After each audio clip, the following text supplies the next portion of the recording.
Por cierto que ayer en el centro de Nebraska, una persecución, allá en Estados Unidos son comunes las persecuciones y hasta salen en los canales, se hace un resumen, vamos, porque hay muchas.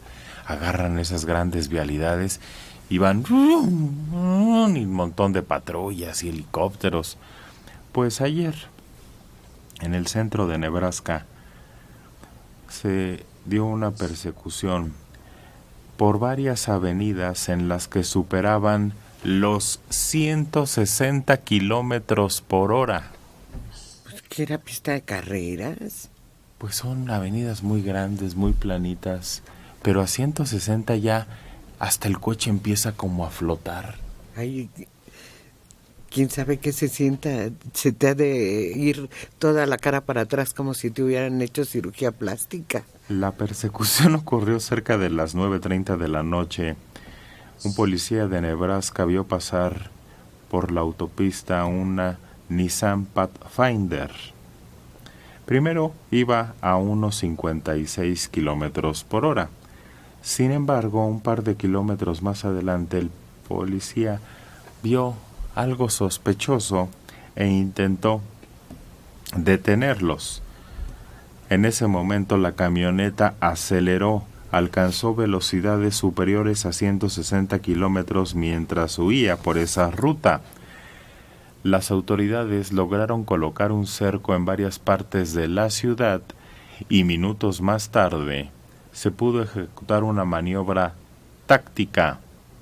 Es decir, le pegan en la parte de atrás, lo que obligó a la Pathfinder a detenerse. Cuando bajó, quien conducía la camioneta fue cuando vino el susto.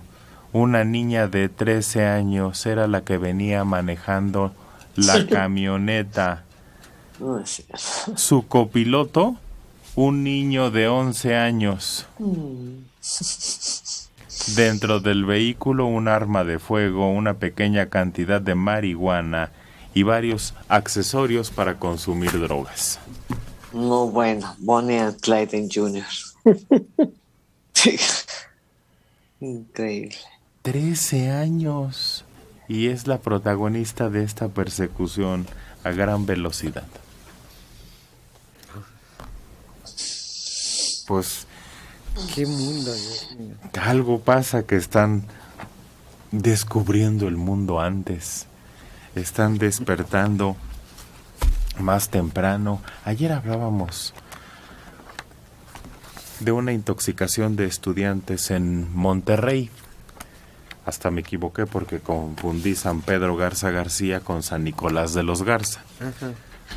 Bueno, pues también aquí en la colonia San Rafael, 5 alumnos de una escuela secundaria resultaron intoxicados por consumir lo mismo, este medicamento controlado clonazepam, como parte de un reto que es muy popular en TikTok. Tuvieron que ser trasladados al hospital, aunque ninguno de gravedad. El reto, el que se duerma al último gana, consiste en consumir medicamentos y grabarse al experimentar los efectos hasta quedarse dormidos.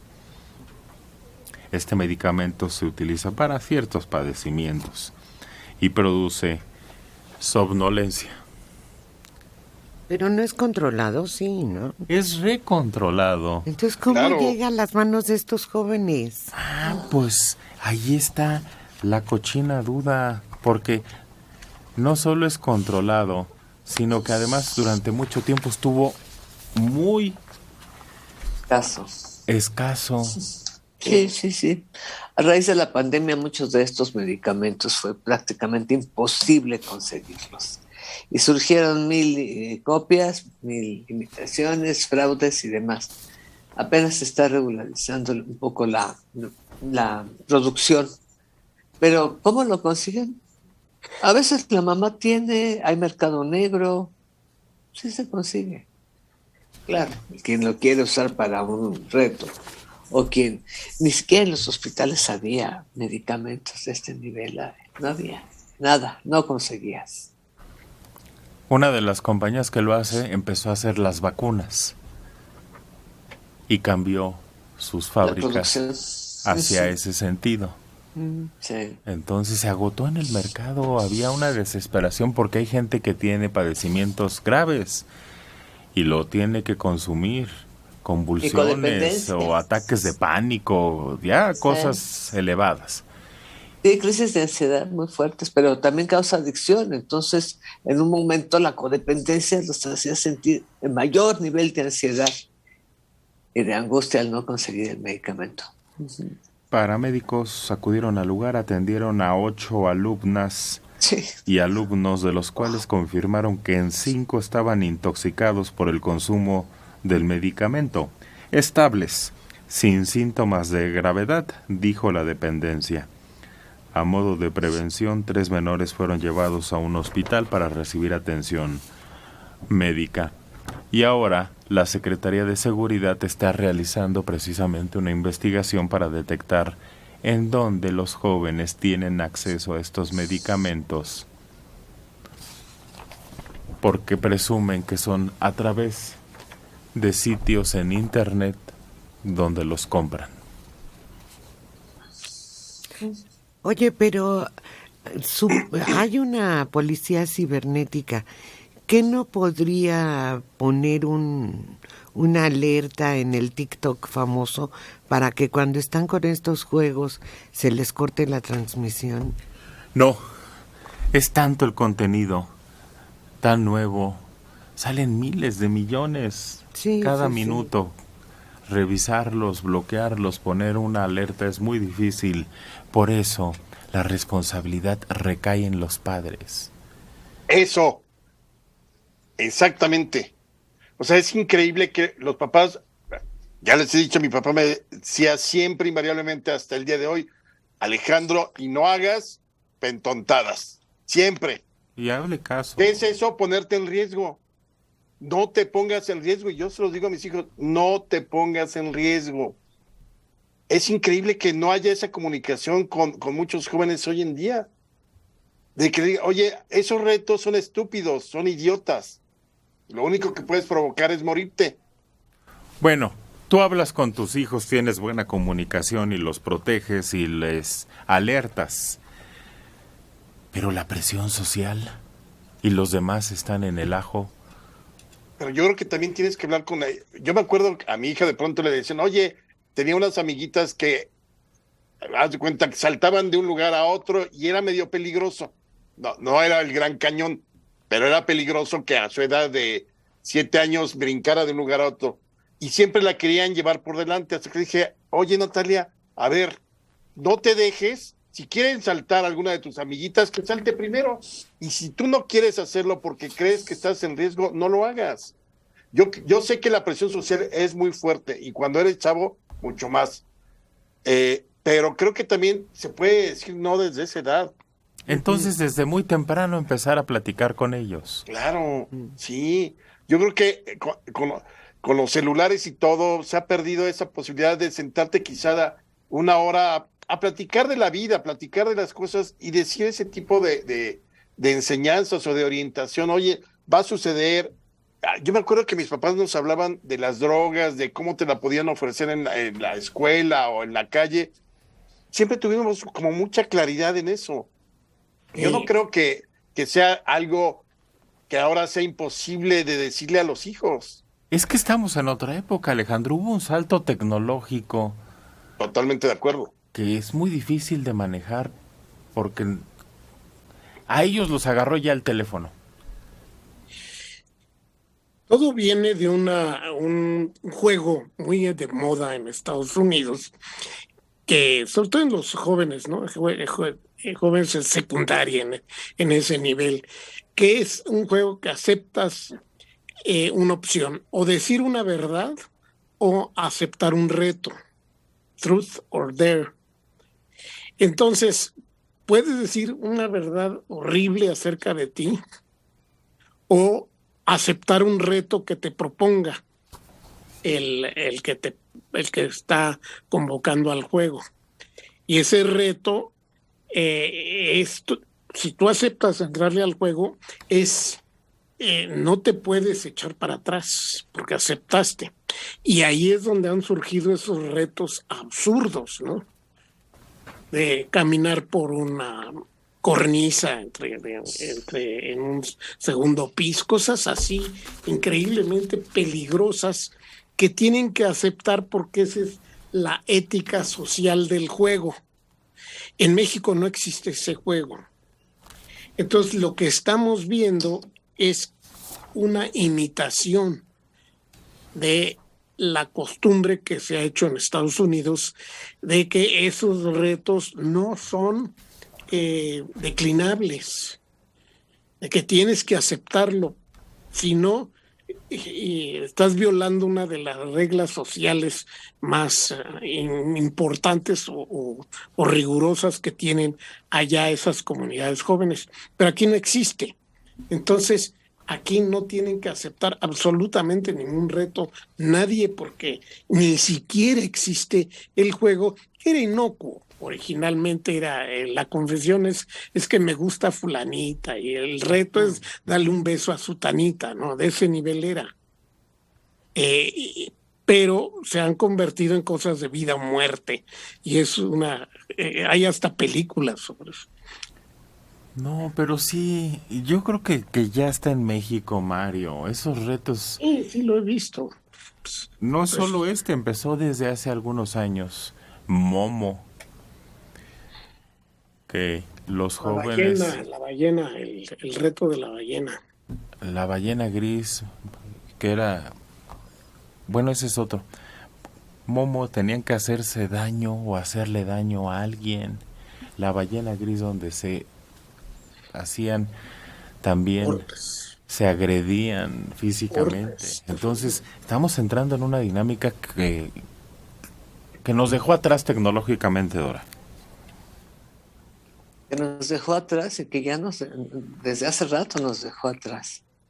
El poder tener acceso a toda esta tecnología, la comunicación de un continente a otro, la forma en que se unifican los retos, la forma en que se unifican las filias y las fobias, pero sobre todo en cierto sector de rango de edad en el mundo entero.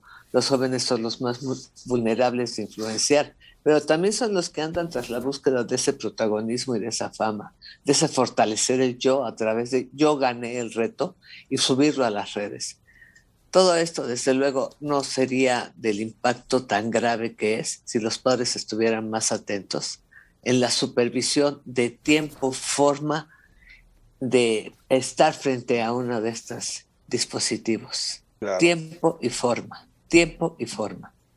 Ahí los padres son los únicos que tienen la decisión. Y sabemos que a partir de la mayoría de edad, 18 años, pues muchos jóvenes intentan rebelarse y hacer uso y abuso de esto. Pero si desde chicos no les marcas el límite, ya es incontrolable. Y lo estamos viendo. Una niña de 13 años y un chiquito de 11 años. La pregunta más manoseada del mundo, ¿en dónde demonios estaban sus padres? Bueno, pues es exactamente igual con la tecnología, es exactamente igual con la búsqueda y seguimiento de retos. Nos rebasó hace mucho que nos rebasó la tecnología. Y no lo digo personalmente por mi edad o mi generación, no, lo digo por la humanidad misma. Para muchos niños ya están rebasados también. María Elena Martínez Rodríguez de Cuautitlán, 66 años. Me da risa Delita, es muy ocurrente. Dijo, se me va la cara para atrás, referente a la velocidad del coche. ¿Qué no sabe que con un buen coche la estabilidad es muy buena si va a alta velocidad? Yo he viajado en autopista a 150.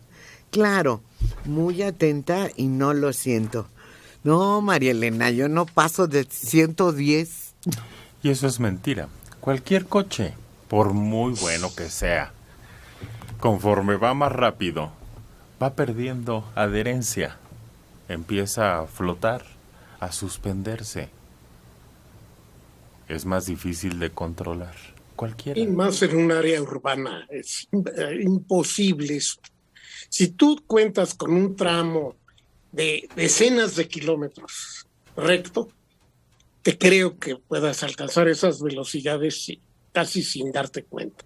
Ujú. Pero en una ciudad, Exacto. es de locura eso. Otro mensaje dice, son muy peligrosos.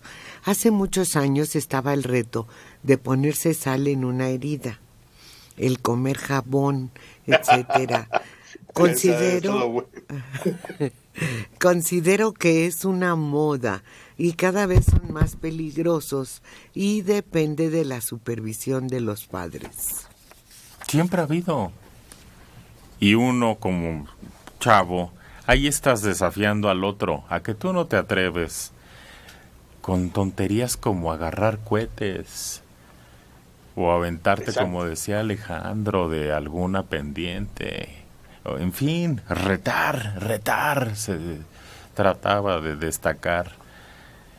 Pero ahí es donde, como dijo Alejandro, si no quieres hacerlo, no lo hagas y conoce tus límites y no trates de quedar bien con los que te rodean. Más o menos, ¿no, Alejandro?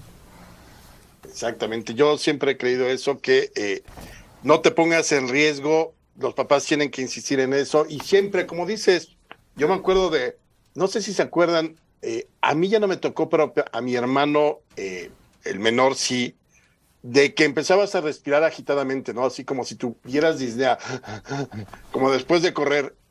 Entonces, acelerabas el ritmo cardíaco y luego alguno de tus compañeros te agarraba del cuello y te desmayabas. Pero eso te podía llevar a un infarto o alguna insuficiencia cardíaca.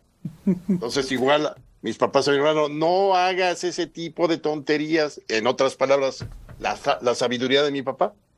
Pero siempre ha estado ahí, siempre. Gabriel Navarrete, hola, buen día. Me acordé del capítulo de Los Simpson cuando Homero se avienta del acantilado para que no lo haga Bart. ¡Saludos! Muy bien. 7:38. Bienvenida a las citas de los Simpson, aunque algunas personas de nuestro público lo odien. Es que esa caída por el acantilado, Homero va pegando en todas las piedras que hay en el camino. Pero lo mejor es cuando lo rescata la ambulancia, choca contra un árbol y se va con camilla otra vez pegando por todo el Gran Cañón.